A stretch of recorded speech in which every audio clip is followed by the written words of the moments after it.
this is crazy. Like this is just crazy. So this main character is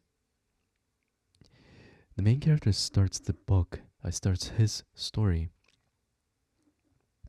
by saying that he all his life he's been a fraud, right?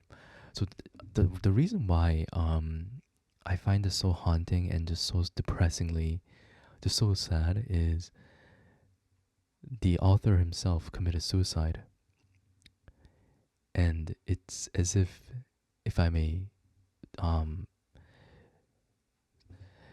there's no proof that this story is about him or how he felt or whatever it is, but it just makes me want to connect his emptiness to so one of the so this sentence right here. My essential fraudulence is that I pretended to myself that my loneliness was special, that it was uniquely my fault because I was somehow especially fraudulent and hollow. It's not special at all. We've all got it. The fact is that we're all lonely, of course.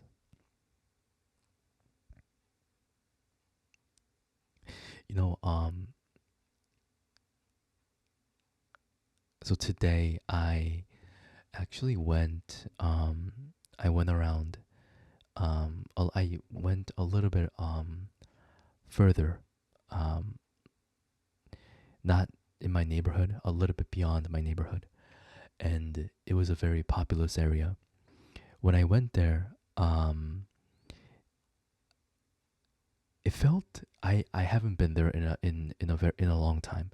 Like I haven't been there by myself in a very long time. And especially that part of the neighborhood. Um, and you know, when I went there, it felt very strange. It felt like I wasn't wanted anymore. It felt like my presence wasn't wanted there anymore. If that even makes sense. And it made me reflect a little bit about how narcissistic and just how one-sided I was looking um at the world. It's a very strange feeling, you know. Ageism is a big thing in not just you know, it's ageism is a big thing everywhere, I think. And he mentions it right here. She's grown up to be very poised, witty, self-sufficient person with maybe just about excuse me, with maybe just the slightest whiff of the perfume of loneliness that hangs around unmarried women around age 30. Now, in different parts of the world, like in England, in the UK, Canada, United States, typically typically women what do you call it? Women get married. I've seen a lot of women get married before age 30, whereas in from where I'm from, South Korea, there are a lot people aren't getting married. Like people are not investing in their future, is what um I've come to realize. And it's not because they don't want to. It's because you know the surrounding. Well, it's the external factors that are that are not of their control. That I believe is greatly hindering from people from actually doing it. You know, and this is just my thought. I think it's it's um it's how society, how the media um intermittently woves uh no intermittently knits its thoughts, um negative thoughts very polar thoughts about marriage, about love, about about elderly life, the reality of marriage, especially. It's not pretty. It's and given that South Korea was um, is a very very competitive um, society. The caste system is just is still very existent in Korea. When you're working in an established any sort of any sort of corporation, you have this, you have like I don't know how to exactly say it in English because I don't think there really is. All I know is like manager, senior manager, um, and then or maybe like engineers. You are just regular engineer, and then junior, senior, and then you're a staff engineer, I guess. But the hierarchy is only there to give that individual an experience, right? It doesn't. The individual does not have any superiority over um let's say if there's a staff manager, a staff engineer that overlooks a group of junior manager, junior engineers, whatever, right? He's not gonna have a he or she are they're not gonna have a direct influence, whether it be personality wise, like that dominating kind of atmosphere. I may be looking at it in a negative way, but that's literally how it is in a lot of places in South Korea. If you're a newbie, or if you're just if you're if you're just if you just got into company not even for a year, chances are and it's not gonna look good on you. You know, if you're young, maybe, and especially if you get into big corporations, well-known corporations like Samsung, LG, um, like Woody Bank, right? It's not that's gonna be it's not gonna be bad. It's gonna be excellent, right? Because you're but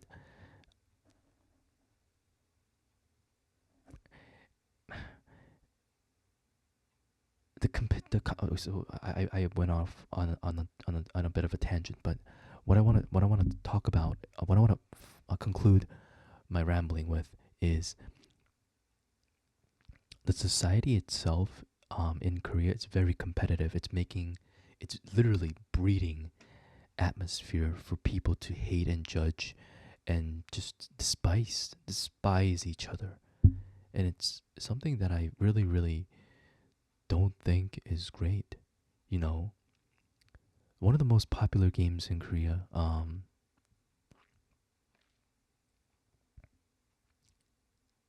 Actually, I actually never mind. I was gonna say something, but I recognize that I have no knowledge on it.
it's so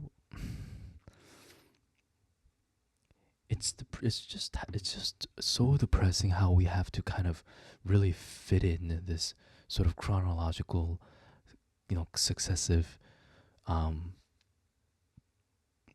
like like, it's expected for us, and if you don't do that, and most likely you're viewed as a failure, and this is a huge thing in Korea for women who are over the age of 35. If you're not married, people judge the crap out of you. They're like, what is wrong with you? People look at you in a very negative way. They look at you as in, you know very derogatory things about childbirth, about birth in general. How what do you call it?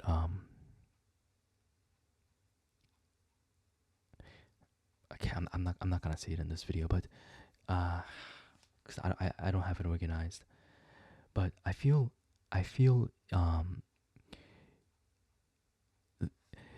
peop, people in different countries. I feel, from my very limited knowledge. That's why I kind of don't want to say it, but um, and this is just a very biased way of thinking. But I really think Korea is one of the worst um places to live if you are very easily influenced, and if you get just unfathomably, ineffably sad when strangers that you've never talked to, strangers that you probably will never meet, talk negatively about you regarding your age, regarding your gender, regarding your education. It's insane. These people are are just morbidly obsessed, and it's a very detrimental um, societal tumor that I believe people need to stop doing. Yeah, people need to reflect, and people really need to put themselves on put themselves on different people's shoes. I feel like that, once that happens, once that small step forward happens, um, once people start taking that first step, I believe it will become um, easier. Not a lot, but it will still be able to, because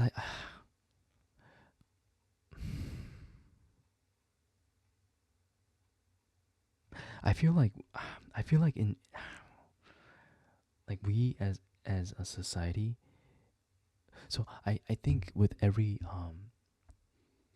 society in general, we all every day is a day for a new way of thinking, of new way of kind of stepping into different shoes, and a different way of kind of interacting with people.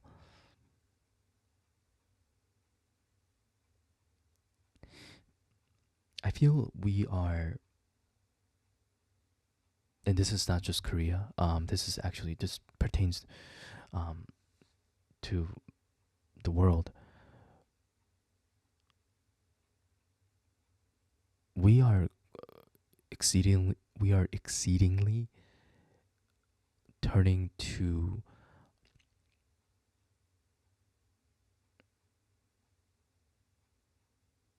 turning into narcissists.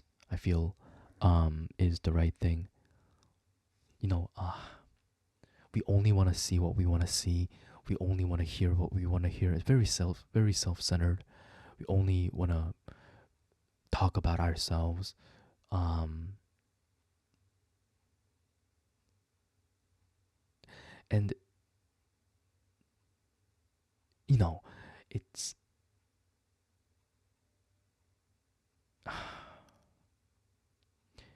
I feel like it's the same thing as the internet. It's the same thing as smartphones. Once we kind of um,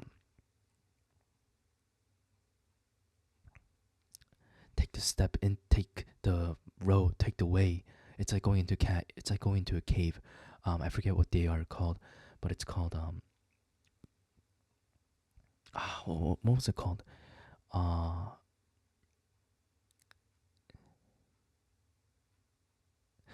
there's terminology in Korean. I forget what it is in. I've never learned it.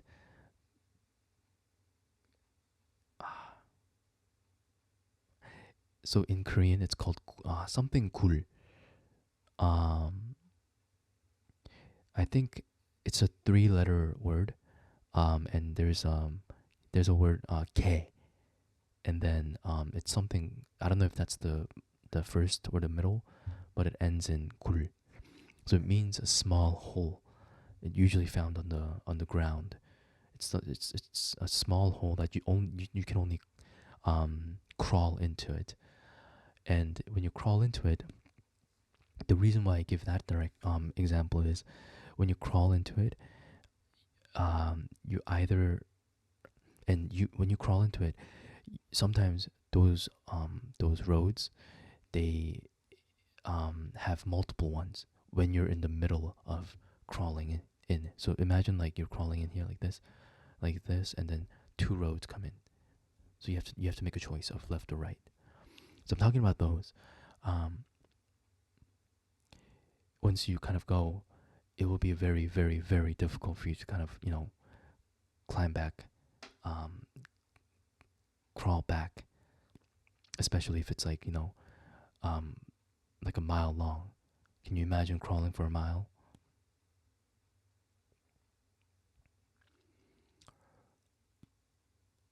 I feel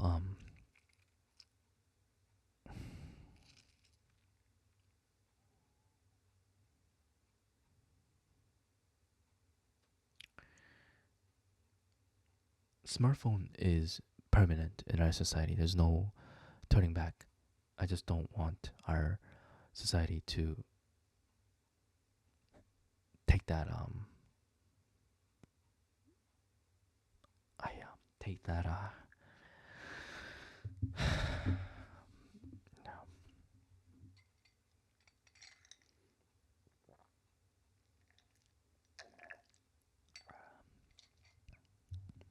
feel like a lot of people are only listening to themselves instead of attempting really to listen to other people.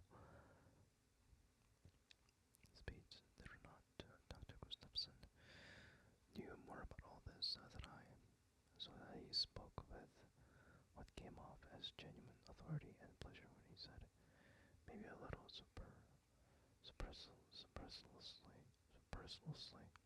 superciliously. Isn't that careful? Superciliously? What does this mean? Careful? Oh, okay, never mind. Oh no, careful is gingerly, I think. How did okay. Behaving or right? Gingerly? I think so. Gingerly is carefully. Behaving or looking as though one thinks one is superior to others. A supercilous. Supercilous. Superior to others, okay.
Today was a long day, guys. Ah, ah.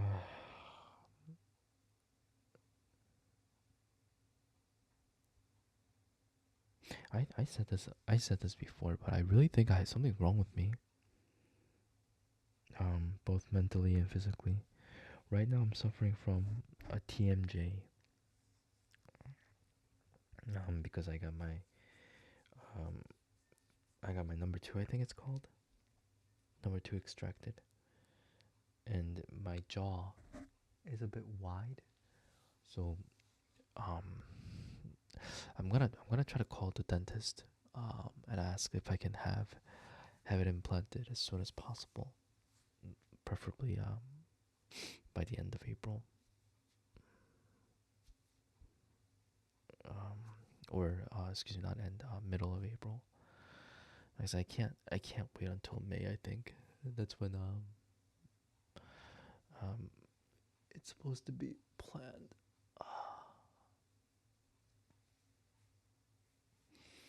So this is causing me a lot of pain, causing me a lot of stress as well. So it's causing me it's causing these tingly feelings on my ear area. That's one. So excuse me, it's not painful, but it's uncomfortable. And then there's the feeling of like something feels stuffed inside your ear, like an air pocket, I think. Again, no pain, but it's very uncomfortable. And then your jaw clicks. And recently, when I clench down, I started to get, it's not a sharp pain, but it's like strained a little. It's like discomfort. I started to get that as well. So that's just one. And then I have these foot problems. Whenever I walk, it hurts a lot. I have knee problems. I have shoulder problems. I have posture problems. I have sleeping problems. I can't remember the last time I got a really, really, really good night's sleep. Like I felt like I was in a cloud. Like just like just you know. Have you guys ever had that kind of feeling? I'm a very anxious person, so I think about a lot of stupid shit. At any time, and I don't know if this is ADHD. So today, I've always kind of like I was like, so I don't know if you guys also know, or feel like this, but I sort of like admit things, but then deep inside I reject it. So one of them was, oh yeah, like I hear noises, like noises always interrupt me, um, rather than anything else, like touch, visual, smell, doesn't matter. If I hear something, it's that's gonna be my number one attention. It's gonna excuse me, it's gonna be the number one thing that grabs my attention. And then I have to um, I have to consciously fight the urge to listen to it. And during my during so today I was trying to focus on something, and it was it was supposedly a quiet place, but then there were a bunch of people talking, a group of people. And when they were talking, I I couldn't help but it's like it's literally same thing as someone pinching you or someone smacking you on your head. Like you're gonna feel that. Like you're gonna feel that even if you are doing something else. If let's say you're playing a game, right? And someone smacks your face, you're gonna feel that no matter how concentrated you are on the game, because it's gonna jolt you right away from your attention, right away from the game to whatever to the sudden sense of pain, danger. Maybe that was a poor example because now your safety's on the line, and your survival instincts kick in.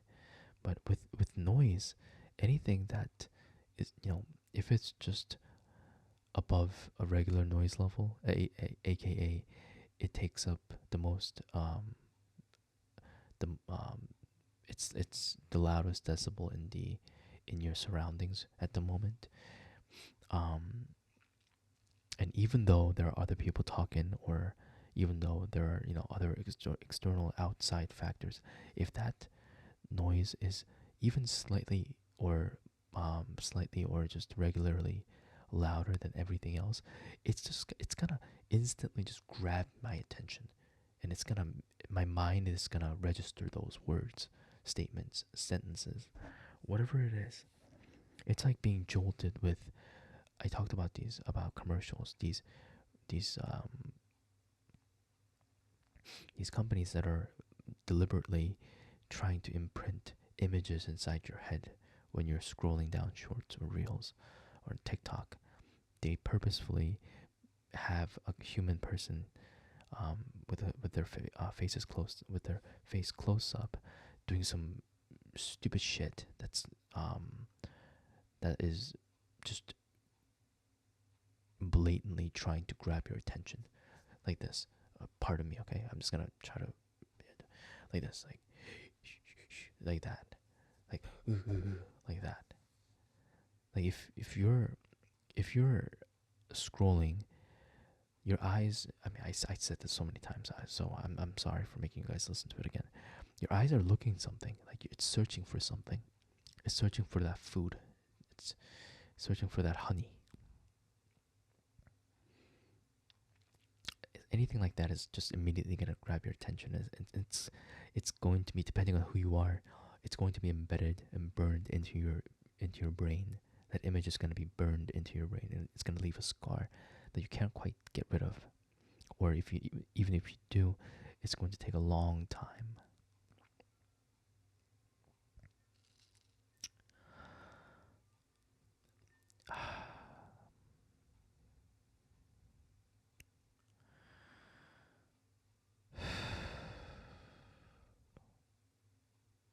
God damn. Why am I so sad?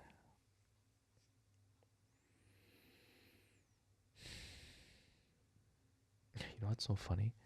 I think 4 or 5 months ago, I made a goal of trying to listen to this figure is a ballpark number. It's a hypothetical number, but I told myself that I'm gonna listen to 100,000 albums. It's a lot of fucking albums. That's like what, if you even if you listen to 10 albums a day, new albums a day, that's every day. For a year, that's 3,650, right? Do that for 10 years, that's 36,500, and then you have to do that for nearly 30 years every day to reach 100,000, which is just absolutely crazy. Because you have, even if you get married, you're gonna have responsibilities. You have work. You have other, you have to take care of your parents. You have to take care of your kids, your wife, your head of the family, etc. And like who the fuck has the time to fucking do that? But like I said, it was just exaggerated kind of like number. But what I'm trying to get at is my my mindset of trying to do it. My mindset of, because that takes a lot of determination. That takes a lot of improvisation, courage. It takes a lot of I'm like curious about this certain shit. Like I'm gonna like do it. It's the same thing as someone who's attempting to read the Harvard Classics. Harvard Classics is it's humongous. It's exceptionally large, and someone who is not very interested, or even may be interested in reading, may not, be wanting to take interest in that, be interested in reading all that. And there's this guy with determination that goes like, "Hey, I'm gonna read all of it, and I'm gonna read other authors. And I'm gonna do it, damn it." It's only been a few months, and I'm already just exhausted, and I don't wanna really continue on with this shit. I'm just so sad. It's strange.